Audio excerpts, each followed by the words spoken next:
Hey friends, Rachel Branke from TheLawTog, and I just want to give you a quick little video about something that I have been seeing happening in a lot of Facebook groups, coming into my email inbox, whether for TheLawTog or my law firm. It is seeing you guys, entrepreneurs, getting into legal issues, obviously, because I'm TheLawTog, but it's a little bit more than that. It's about the excuses that you guys are making as entrepreneurs as to why you're not following through on certain legal formalities and stuff that you can implement in your business to prevent issues.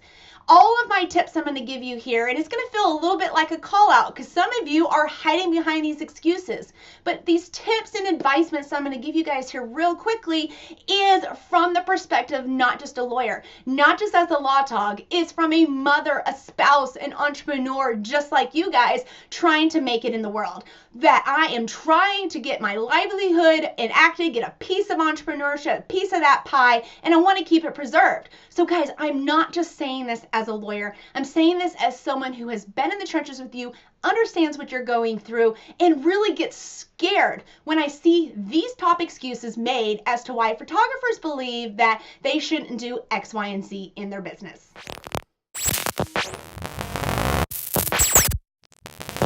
Keep in mind that this is not legal advice, yada yada, fine print disclaimer that you can see at the bottom of the screen, but this is general legal information you guys can apply to your business. Also keep in mind this video is not just for those of you that are brand new or just going into business. This actually is probably even more important for those of you that have been in business for many years, but have been kind of putting your head in the sand and ignoring the legal issues that could be circling your business, but you don't know about it just yet. So excuse number one is that I don't know how, Rachel. I don't know what to do, or I don't even know that there is stuff I have to do. Y'all, if you're watching this video, you obviously have an inkling that there's legal stuff that you need to get taken care of. You also obviously know that there's a legal resource just to help you guys out.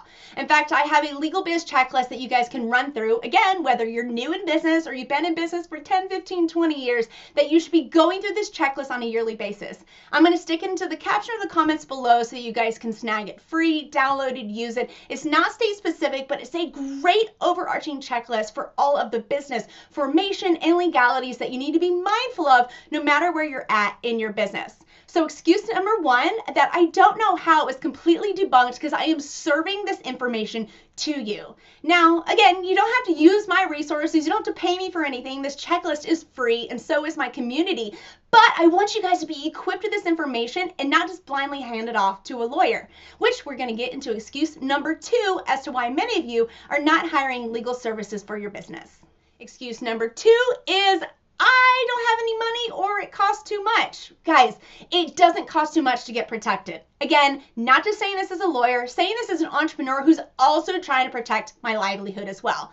Think about how much money you've spent in logo design, website, your equipment, marketing. It's probably far exceeded what you need to get set up for your business formation, whether you choose an LLC or a corporation, the contracts that you need to have to outline expectation and protect yourself. All of this can be done. I want you to stop for 2 seconds and think about the cost investment as more of a preventive versus a cleanup measure, because I can guarantee you that cleanup's going to cost you a lot more down the road. Let me give you an example of one of my most recent clients. They had come to me through the law firm side and asked me to review a contract that they had self-drafted, put together from research that they'd done on the internet. Not a bad thing to start doing research. Go back to excuse number one where I talked about not knowing how to do or not knowing what you need to do. The TheLawTog resources and other stuff out there can help to give you a good information. So yes, the internet is a great place to start, but don't just stop there. You want to have it lawyer reviewed to make sure that it's applicable for your state laws, your situation, and contract drafting has a lot of theories and legalities to it. You don't want to inadvertently draft against yourself or make it unfair or maybe even make it a potentially void document. So this individual, who is a business owner, had come to me in, let's say, January of the year and was like, well, will you review this contract that I've cobbled together? And I cheered, excited that they were going to prevent issues in their business. They had taken the steps to become educated and they weren't just blindly handing it off to an attorney, that they were being the CEO, the owner of their company, and they were really investing, right? Oh, but then they kind of were like, oh, I don't want to spend a couple $100 to make sure this is a legal document, so I'm just not going to worry about it. Let's fast forward 8 months. They're back in my inbox, okay? They're back in my inbox telling me now that they have a legal issue with a client, that they have been sued, and we're looking at an $8,000 claim against them. And ended up costing thousands of dollars. We're talking beyond $5,000 to fix the situation that a lot of the issues could have been prevented in the contract or not even caused through the self-drafting of the contract at all. I share that example with you guys, hopefully to scare you. Yes, I'm okay with fear information if it helps to get you guys butt in gear and stop making the excuse that you don't have the money. We have the privilege of being in an industry that allows us to have a very low barrier to entry. You essentially can get a camera and set up a Facebook page and you're relatively in business, right? It's not like we have a restaurant where we have to get all of this cooking equipment and food. We're not having to carry inventory. We're not having to get certain licenses, professional type, right? So we are thankful to be in an industry. We are very advantaged, but that doesn't mean you can get away with not taking the steps to make sure and putting a little money investment out there. The checklist that you guys got through, excuse number 1, is going to walk you through the different things that will cost you a little bit of money. It is super easy to be able to do this. You know, when I first started my photography business, and actually all of my businesses, I have reinvested as much as possible. But when I started over a decade ago, I didn't have 2 nickels to rub together. We had very limited income coming in, and there just was not a lot to reinvest, right? So how is it you want to go about doing that? I really strongly suggest you do a couple of things. This is what I did. You can maybe find another creative way for you, but for me, I looked around the house to see, is there anything that I can sell or get rid of, like at yard sales or thrift stores, to make little money to put back in my business? A couple $100 there pays for your LLC.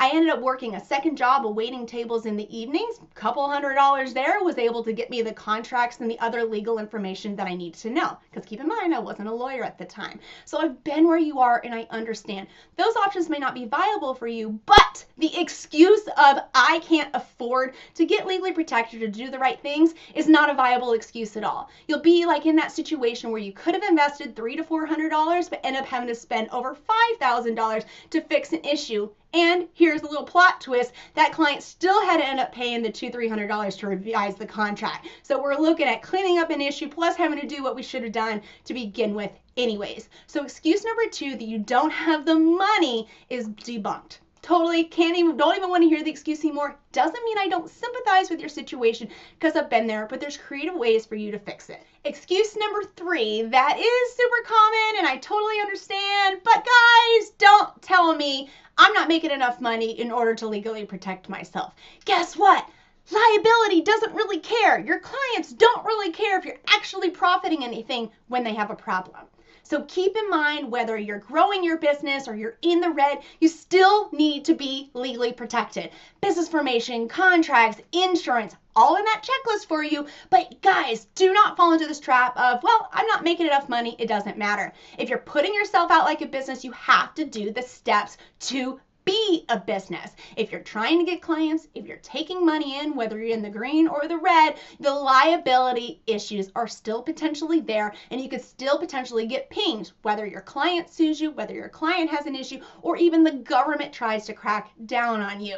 So please just think, if you're going to try to tell a taxing agency, oh, well, I don't make enough money, this is excluding any exceptions that may be out there in the tax code, but keep in mind, generally speaking, government agencies are not going to care whether you're making enough money or not. They still want their piece of the pie. You still need to be legally protected because your clients are also not going to care either.